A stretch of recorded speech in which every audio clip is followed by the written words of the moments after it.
Hi everyone, we're going to talk about Friday Night Smackdown, guys. Let's talk about it again, guys. So the show opens with Adam Pearce with some cops and other officials checking with MFT with Sosako and Jeff Cobb and Taloa and Tangaloa and stuff. And then, welcoming to the show Wade Barrett and Joe T. And then we had Charlotte Flair versus Raquel Rodriguez, and Charlotte Flair won. And I thought it was a great match, guys. And that's my opinion on that.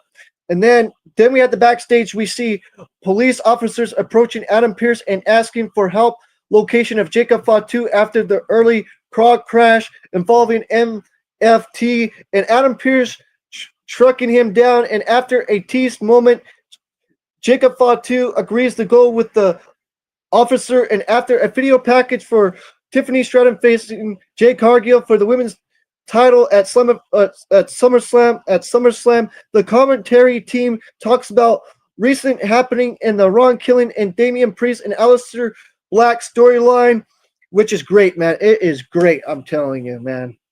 And they kicked it with some earlier footage of Damian Priest being confronted by Carmelo Hayes while he was looking for Aleister Black, and Damian Priest questioned why he was even thinking to play Peacemaker, and the whole thing lead to Damian Priest fences Carmelo Hayes being announced for later. And then back before we could get to we got a Cody Rhodes Since video about the upcoming Naked Gun reboot.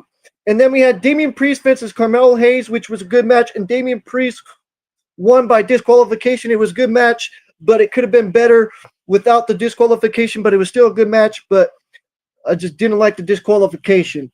And then the Wyatt Six has plans for the SmackDown Tag Team division now that they're champions, and it's involved strapping them of their friends and desires since that what they said in a creepy video. And then the man's U.S. champ Solo Sikoa and his MFT crew are here to talk about the car accident where were earlier. And then Solo Sikoa was talking crap about Jacob Fatu and making fun of him going to jail and all of that stuff and all that jazz and stuff and all that, and then all that cool stuff with all that funny stuff, comedy stuff right there. So yeah, he was talking crap about Jacob Fatu and all that stuff.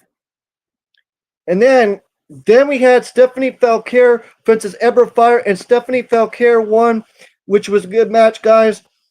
And then we had Pepper Nevlin does what Tills do, and ever since Stephanie Falcare and landing her with a running suicide, and she climbs the ropes looking to do more and damage, but Stephanie Falcare shoves her off and sending Pepper Nevlin crushing into the outside, and Stephanie Falcare follows it up with a kick that knocks Pepper Nevlin down hard to the floor just as Pepper Nevlin tries to get back into the ring, and her Secret Service partners grab her and hold her back and stopping her from re-entering. And backstage, Street Profits get asked about their loss to this Wyatt Six last week, and they didn't hold back, and they said the idea of the Wyatts holding the WWE Tag Team titles isn't a reality. They're willing to step and make it clear they'll be coming for the gold again.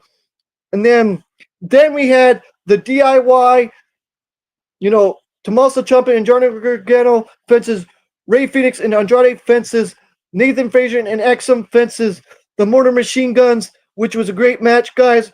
And Andrade and Ray Phoenix are become the number one contenders for the WWE Tag Team titles, man. That was awesome, man, I'm telling you. And then Andrade and Ray Phoenix getting their shot at the WWE Tag titles, and Joe Gacy and Dexter Lumis of the Wyatt Six and Alexa Bliss taking on Roxanne Perez and Live Prince by Jelly Roll, and Randy Orton and Drew McIntyre and Logan Paul appear live.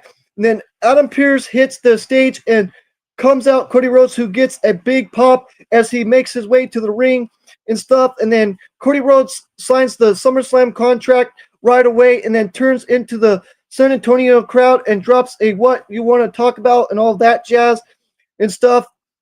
And then he talks about the love he's feeling from the Texas crowd, saying it makes him feel like an outlaw and all of that stuff about his brother winning the AEW, TNT Championship, which he can't talk about that and all that jazz. I don't know, but all that jazz and stuff. And then he says he's going to run down everything, and he's going to stare down and winning back to Royal Rumbles and The Rock trying to take his spot. But he's admit there's one moment he sits across from John Cena at WrestleMania 41, and he says he's trying to take the undisputed WWE Championship from John Cena and getting it back and all of that good stuff, guys. And we'll see what happens with that stuff, guys. And that's what happened on the show. Oh, man. And I gave that show a 7 out of 10. That was a good show, I'm telling you guys. That was a good show, I'm telling you, as well. So that's all I have to say, guys. Don't forget to like the video, subscribe to the channel, hit those notification bells as always, guys. And this is Christopher Killer 303, and we're out. Peace out and take care, guys. Peace out and take care.